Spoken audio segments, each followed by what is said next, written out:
This is Ascential. This is Ascential Audio.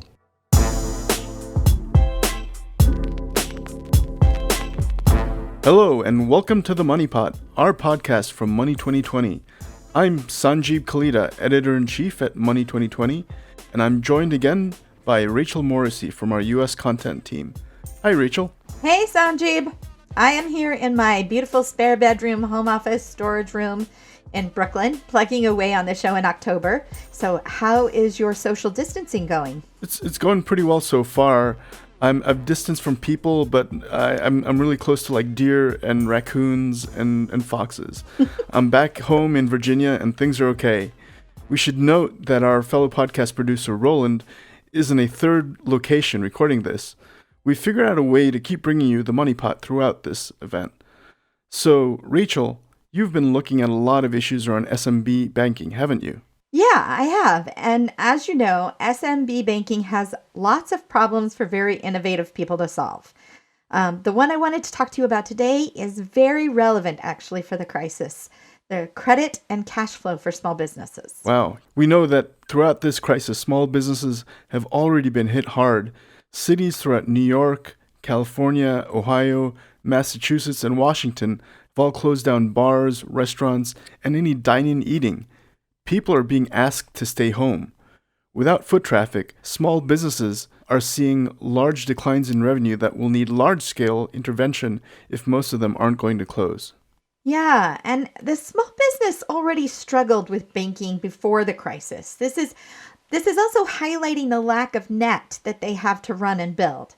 So, before we get too far into this, I think it's important that we define a small business. In the U.S., a small business is defined as having less than 100 employees, and a small to medium enterprise has between 100 and 499 employees. So, not all small businesses are really that small. But about 77% of small businesses are either sole proprietors or have relatively small shops of less than 10 employees. And that includes a lot of freelancers that claim self-employment. So SMB banking is tricky because one size can't possibly fit all. It definitely can't. And while we've seen banking become more flexible for retail customers, it's still difficult to introduce that flexibility for small business. The regulations and the concerns are different. And until now, banking has been product-oriented. Now that it has become service-oriented, we're starting to see some innovation to solve some of these issues. Right. So one of the issues that's constantly plaguing small business is access to capital to grow. But there are companies that are innovating ways to create services to make that easier. I recently spoke to Adam Stettner, the CEO and founder of Reliant Funding, about difficulties that small businesses face when they try to get a loan. Small businesses have always been underbanked. Good economy, bad economy, small businesses are underbanked. And in both cases, the process is 60 to 120 days with 14 days of underwriting and a ton of documentation. And small business, when they need money, they don't need it 4 months from now. Yeah, as an entrepreneur, I empathize with the funding struggle. I have started and built multiple companies, and one advantage and struggle is the ability to access VC funding. But most small businesses aren't of interest to VCs at all. Right. They're not innovating necessarily, just trying to grow, right? So if you look at how they traditionally get funding, they go to a bank. Banks only approve about 28% of small business loans. Even the Small Business Administration, which has a mandate to give loans to help encourage small businesses, only approves about 50%. So Adam wanted to create a system that approved about 70% of the time, flipping that script. We look to move at the speed small business requires, which is measured in hours and days, not weeks or months. That's amazing. So how are they doing that? Well, instead of creating a traditional loan, they finance through an advance on future sales. And they don't rely on traditional data or a FICO score for approval. Where big banks rely heavily on FICO score and credit profile, Reliant Funding is looking primarily at cash flow. And the business cash flow, business banks and the history of that business, the inflow and outflow of money, to determine what those patterns are and what we think, based on the business need, what we feel the business can comfortably afford. Well, there is a lot of activity right now in using alternative data. Square is offering loans at point of sale when they see needs, and they're using the data of cash flow, which they have immediate access to. They can offer loans with a short application and nearly immediate approval because they already have the information on the business. And you said something about PayPal. PayPal does something similar, right? They do, similar to Square, they've got access to what's happening at point of sale as well as sort of the history there. So it's a similar process. Right. And if I were a shop owner, I would love that because it wouldn't require a big detailed application.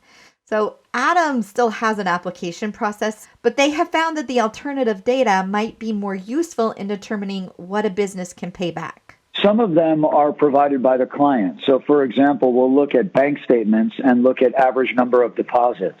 We'll look at the age of the business. We'll look at negative bank days based on the bank statements provided by the client.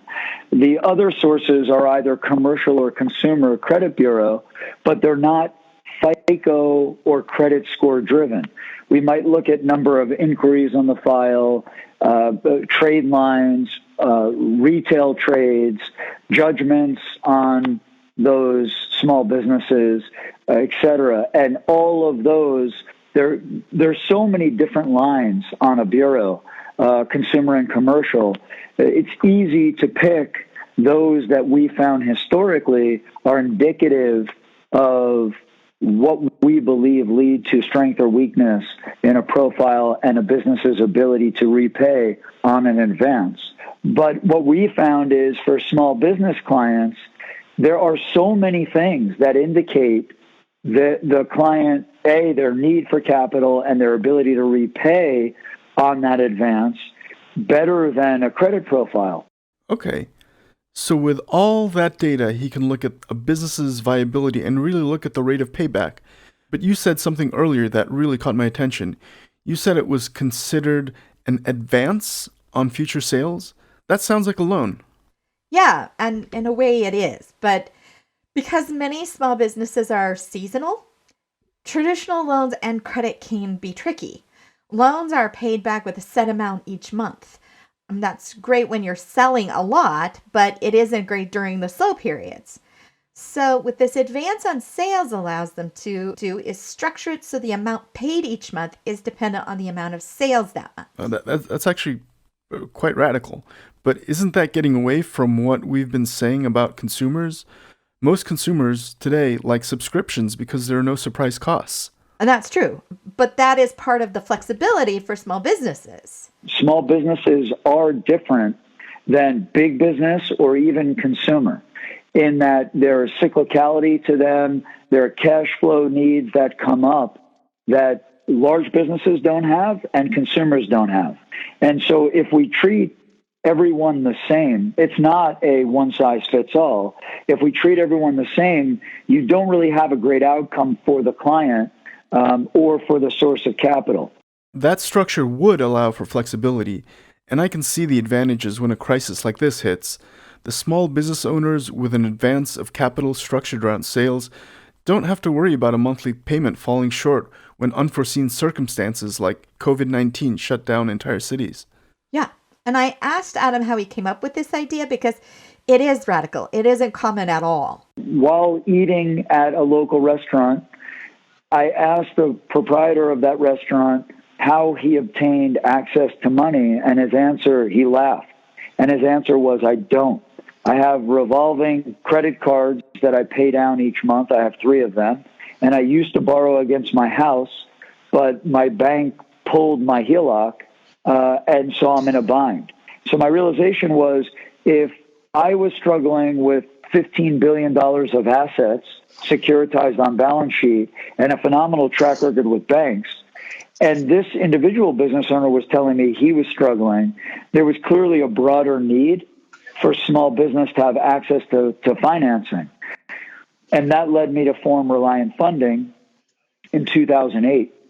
And the goal there was really to figure out how to structure a product that would work for a small business owner and would not rely on the traditional credit criteria of the big banks. In essence, because we're advancing against future sales, if sales are down significantly, then we can true up or alter. If they're on a fixed payment, we true up the payment in accordance with their sales. So as revenue or sales go down for them, we can true up and reduce the payments that are made. This isn't for every business, but for a lot of different businesses in this time, it would give great peace of mind.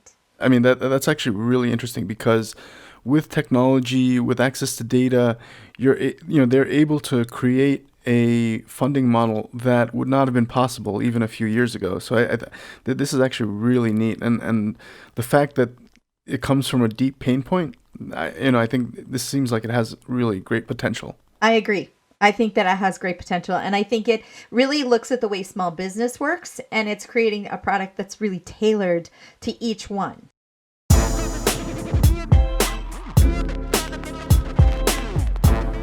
That's another episode of the MoneyPot. Thank you, Adam Stettner, for being our guest on this episode. And a huge thanks to Roland Bodenham for figuring out how we can keep producing the MoneyPot. Please go subscribe wherever you listen to your podcasts. We will be back next week with another episode. And keep your eye out for bonus episodes as we continue to look at the crisis and how it affects our industry.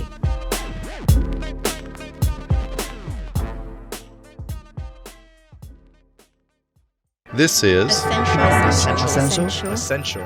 This is Ascential Audio.